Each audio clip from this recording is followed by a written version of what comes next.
Don Jorge Liotti, bienvenido. Muchas gracias, Carlos. Un gusto. Te escucho. ¿Qué estás viendo? ¿Cómo hay que mirar esto que está pasando? No digo lo que pasó ayer, lo que está pasando. Yo creo que lo de ayer es una especie de reflejo electoral de procesos que se venían de alguna manera vislumbrando, pero que puestos en números quizás adquieren un carácter mucho más específicos y que tienen que ver con procesos políticos, con procesos sociales, con la relación entre la dirigencia y la población. Me parece que si uno mira un poco más a la distancia lo que ocurrió ayer, después de este desglose de lo cuantitativo que hiciste vos, me parece que emerge una sociedad que de alguna manera, por un lado, distribuye el poder. Lo que estamos viendo es que prácticamente no hay ningún actor que sobresalga nítidamente ni en el oficialismo ni en la oposición. Y en esa descripción que vos hacías, si uno raconta un poco, se va a dar cuenta que las figuras principales del oficialismo salieron muy lesionadas del proceso por distintas razones, que aquellas que podían haber sido figuras de recambio, sobre todo los gobernadores con mayor expectativa, fueron los que peor salieron, y los que lograron ventajas más amplias son los que no tienen una gran proyección a nivel nacional, con intendentes que de alguna manera hicieron sentir su peso, pero que no están identificados con el gobernador Kicillof. Y en la oposición pasa algo similar, ¿no? Donde vemos un Larreta que es el arquitecto del triunfo en la ciudad y en la provincia, pero es un triunfo con un poco un sabor amargo, donde ve amenazas dentro del espacio y fuera del espacio que van a condicionar mucho lo que él tiene en la cabeza del armado y lo que podría hacer Juntos por el Cambio, donde emergen fuerzas por derecha y por izquierda muy disruptivas que han captado una gran cantidad de votos que en otras circunstancias probablemente no lo hubiesen tenido, un nivel de abstención al voto alto. Es decir, todo esto me parece que retrata una sociedad que sigue buscando respuestas en la dirigencia y no las encuentra, que las viene buscando hace bastante tiempo, porque viene impugnando a los gobiernos desde el 2013 para acá, casi sin excepción. Solo en el 2017 ganó el oficialismo de turno, ¿no? En 8 años. En 2013 perdió Cristina, en el 15 perdió el kirchnerismo, en el 17 ganó el oficialismo, pero después perdió en el 19 y en el 21. Es decir, está rotando, está buscando, no encuentra, reparte el poder y de alguna manera también le está diciendo, interpela a la dirigencia para decirle: yo lo que estoy queriendo es que me resuelvan los problemas, pónganse de acuerdo. No hay ninguno de ustedes que me parezca demasiado bueno, y entonces arréglenlo porque la sociedad está con un nivel de tolerancia muy bajo, ¿no? El gobierno esgrime, de nuevo ayer, Alberto Fernández, me gustaría que me digas hasta dónde tiene razón y hasta dónde no. 2 argumentos para explicar todo esto: la herencia y la pandemia. Si tuvieras que cuantificar los factores de esta derrota, sobre todo no me interesa tanto la derrota respecto de Juntos por el Cambio, sino la derrota respecto de su propio caudal electoral anterior, la pérdida de 40% de los votos, que es una pérdida catastrófica. ¿A qué lo atribuís? Bueno, claramente la pandemia ha influido en todo el mundo. Hay estadísticas que las demandas respecto de reformas políticas y económicas incluyen a países muy desarrollados. Es un fenómeno internacional, pero que en la Argentina tiene características propias. Entonces, a eso que vos decís que Alberto cree que es la pandemia, que obviamente ha impactado, y a lo que tiene que ver con el otro aspecto, que es la herencia, que obviamente le marcó un punto de partida muy difícil, yo le agregaría algo que Alberto en general no dice, pero que es una administración, digamos, primero una herramienta, una coalición gobernante defectuosa por generación desde el principio, y una administración que ha demostrado enormes dificultades. Yo siempre me entretengo revisando lo que pasó en los famosos 99 días donde la pandemia no estaba y donde el gobierno supuestamente era ese gobierno que aspiraba a ser, y la verdad que era un gobierno sin rumbo, con enormes dificultades, impulsó una serie de proyectos de leyes que eran básicamente parches en la ley de emergencia de fin de año, aumentó retenciones, o sea, no había un plan estratégico atrás. Eso se profundizó por la pandemia. Yo soy de los que creen que la pandemia agravó los déficits estructurales que traía la coalición y que tenía esa conformación de gobierno que, como sabemos, se armó muy sobre el momento, con ministros que se conocieron el día que se sacaron la foto a 3 días de asumir, sin una dinámica y con enormes problemas en su funcionamiento. La pandemia agravó esos inconvenientes. Ahora el relato del gobierno es un poco, bueno, estos 2 años lo vamos a poder gobernar supuestamente sin pandemia y van a ver lo que podemos llegar a hacer, que era nuestro plan productivo, etcétera, etcétera. Bueno, eso es lo que vamos a ver ahora. Me parece que en el camino agotaron muchas expectativas, incluso de los que creían que Alberto Fernández podía realmente amalgamar un espacio que está demasiado desarticulado y que él no ha logrado nunca posicionarse en el rol de articulador, ¿no? A ver, detenete un poquito en esta última idea. Él dijo, prácticamente lo que está diciendo en su discurso es, acá empieza mi verdadero gobierno. Recuerda un poco a lo de Cristina que pide, este partido no se jugó. Exacto. Esta no me la cuenten, digamos, Sí. ¿no? ¿Qué razones hay para creerle? Las razones para no creerle las conocemos todos. Digamos, las limitaciones que tiene él como líder, lo que vos señalás muy bien como genética defectuosa de la coalición misma, la génesis de cómo se produce. ¿Hay algo de lo que agarrarse para decir hay que darle un crédito y ver si organiza algo medianamente racional con un rumbo? Mira, la sensación es que el principal estímulo para tratar de ordenar eso es la realidad misma, porque él ha llegado con variables, sobre todo en materia económica, demasiado exhaustas y no tiene mucho margen para practicar el deporte que más le gusta, que es postergar decisiones, hacer equilibrismo entre los distintos sectores de la interna del Frente de Todos. Parece que ese tiempo se terminó y la derrota marca en parte eso. Hay un desgaste de los interlocutores empresariales, sindicales, los movimientos y también interno, dentro del propio equipo, dentro de los propios ministros, desearían ver un Alberto Fernández distinto. Entonces, ¿por qué lo podría hacer? La única razón es porque la premia la realidad, porque no le va a dejar mucho margen. Él tiene que resolver una serie de cuestiones, no digo en forma estructural, pero por lo menos encontrar alguna senda y tomar una definición en un par de meses. No tiene mucho más margen. Esto que logró con esta suerte de derrota triunfante que están reinventando, de alguna manera le da... Derrota triunfante. Y porque es un poco esta idea donde, según tengo entendido, influye mucho el asesor catalán Gutiérrez Rubí, que planteó esta idea de que, bueno, en realidad se trata de un triunfo, una victoria, que la van a tratar de refrendar en este acto del miércoles. Con todo eso, lo que logran es una administración bastante pasiva de la derrota, sobre todo en comparación con lo que fue el desastre del pospaso. Pero no te da mucho oxígeno para después. Después los problemas te los encontrás de nuevo.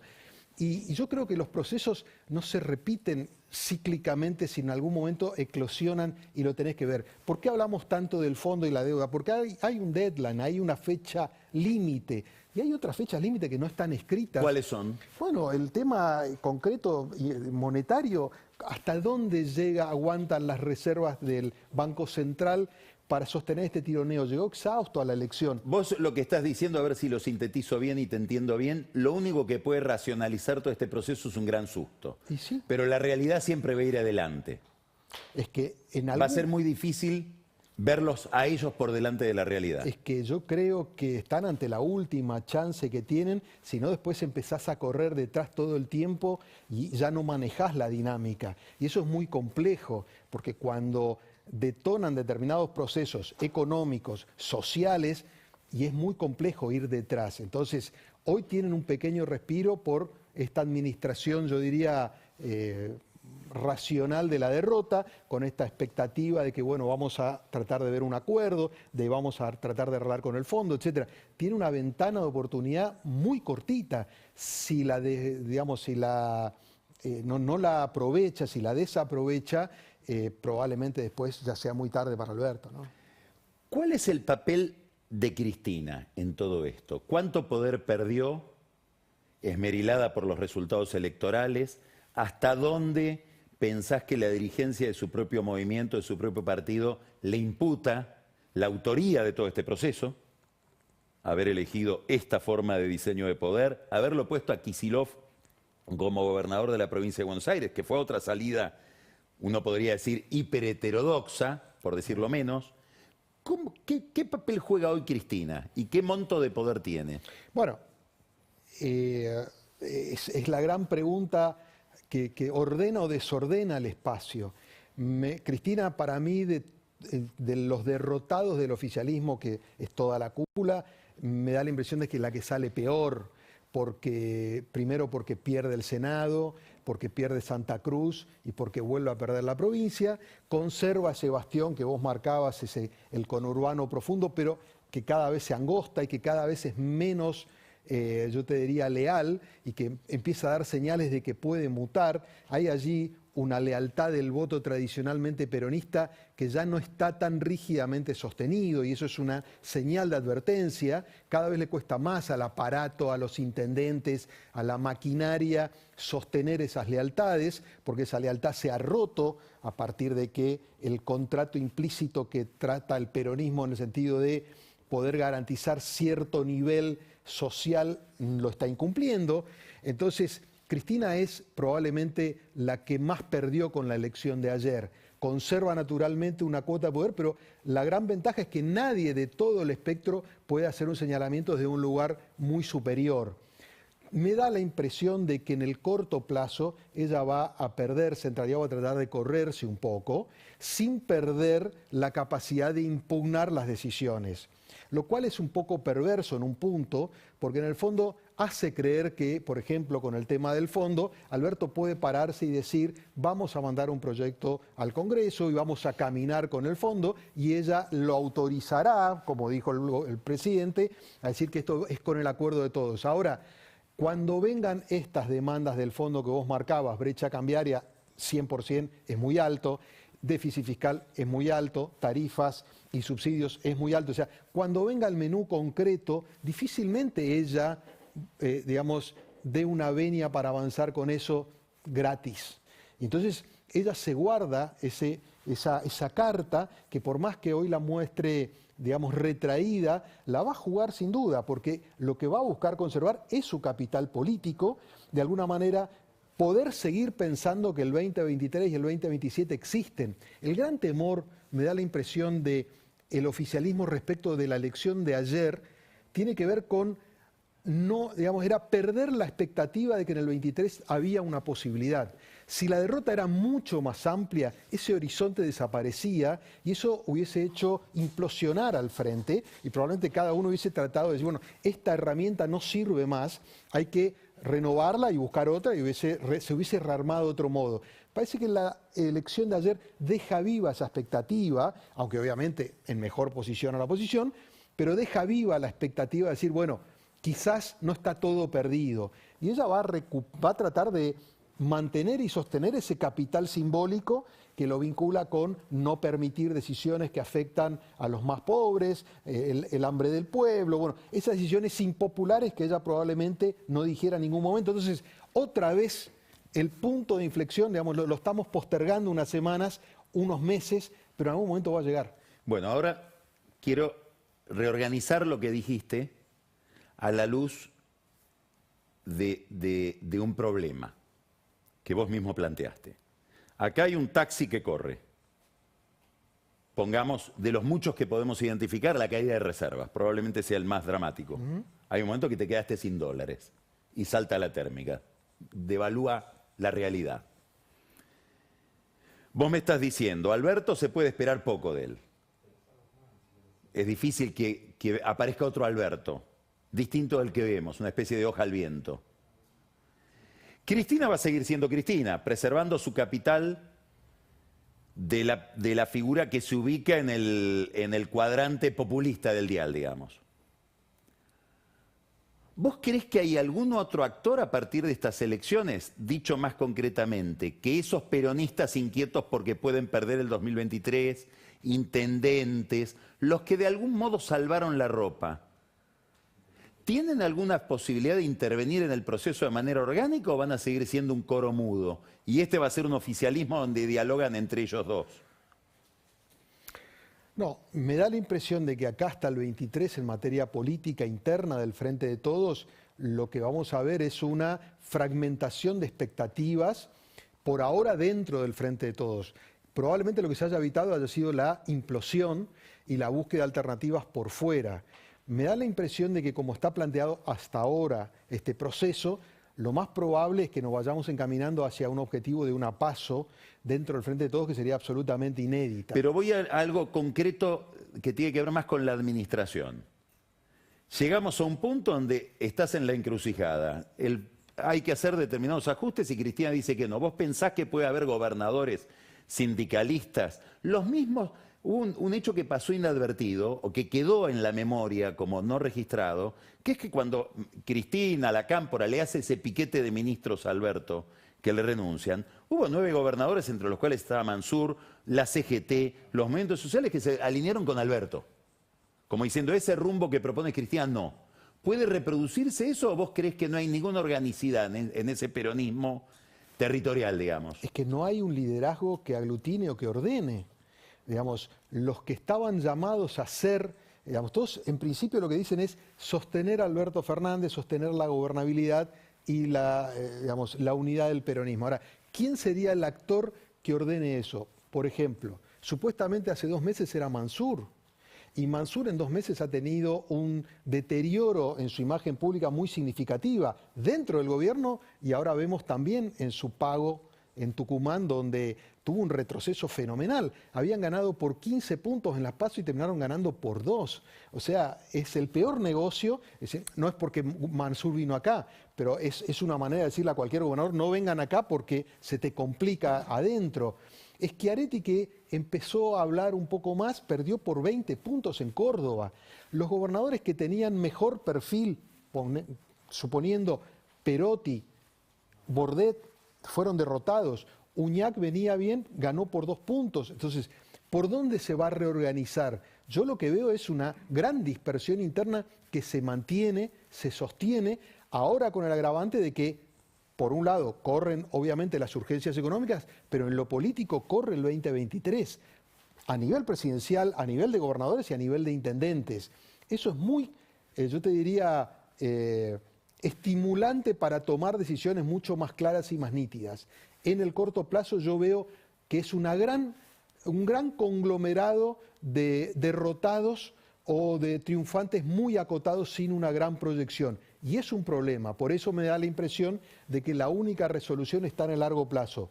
En el corto plazo, yo creo que Cristina se va a correr un poco, van a tratar de jugar todos juntos para evitar el escenario de caos, pero yo creo que es absolutamente coyuntural.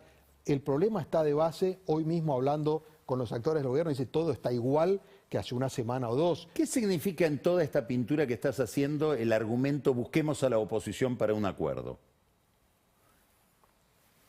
En primer lugar, es un dato de la realidad, que el gobierno pierde las mayorías necesarias y está en una situación de debilidad política. Por eso digo, la realidad después te empieza a imponer decisiones que vos no quisiste tomar cuando podrías haber administrado eso desde otro lugar. Y no quiero recordar el Alberto de los 80 puntos del año pasado durante la pandemia, pero se han perdido varias ocasiones. O sea, parece que fuera el siglo pasado, ¿no? Pero totalmente, totalmente. O sea, es un fenómeno que se estudiará retrospectivamente, pero ese caudal de apoyo dilapidado en tan poco tiempo realmente es muy significativo. Entonces, la convocatoria a la oposición es un dato de la realidad porque no tiene mayorías, es una expresión de debilidad.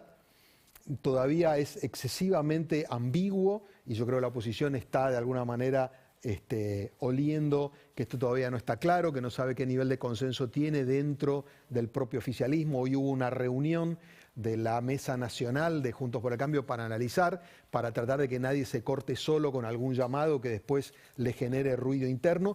Para la oposición también es un dilema este escenario, porque de alguna manera rechazar una convocatoria al diálogo en un momento tan crítico puede tener un costo social, y si lo acepta acríticamente también, porque puede pasar lo del 2009, se sacan la foto y son usados por el gobierno. Y además porque yo creo que machaca sobre un clavo flojo que vos mencionaste en tu editorial, que tiene que ver con la fisonomía de Juntos por el Cambio, y creo que es parte de lo que está en discusión acá. Me parece que parte del problema es que las dos principales coaliciones han perdido el formato y el diseño original y todavía no encuentran uno alternativo. Y en esto pesa obviamente la larga transición de liderazgos en algún momento de Cristina, que nadie termina de tomar, y del otro lado de Macri, que todavía no se termina de cristalizar. Entonces, ninguno de los dos tiene un liderazgo claro, y además, ninguno de los dos todavía redefinió qué quiere ser. Esto es con el fondo, sin el fondo. Es una definición no solamente vinculado con la deuda, es una concepción de la política económica. Y del otro lado, también, ¿dialogamos o no dialogamos? ¿Somos una fuerza de centro, como plantea Rodríguez Larreta, corriéndose, incorporando a Margarita Stolbizer, a peronistas no kirchneristas en un futuro eventual gobierno? ¿O somos una fuerza de derecha y nos aliamos con Milei y con Espert? Y eso también está de fondo, y por eso complica mucho este llamado, y va a haber una discusión interna. Pero en el fondo es porque los liderazgos, la transición de liderazgos no terminó, y porque hay una redefinición de los contornos de las dos principales coaliciones que no se han terminado de reconfigurar. Jorge, muchas gracias. Por favor, un gusto, como Excelente, siempre, como Carlos. siempre. Un gusto Aportás compartir. muchísimo.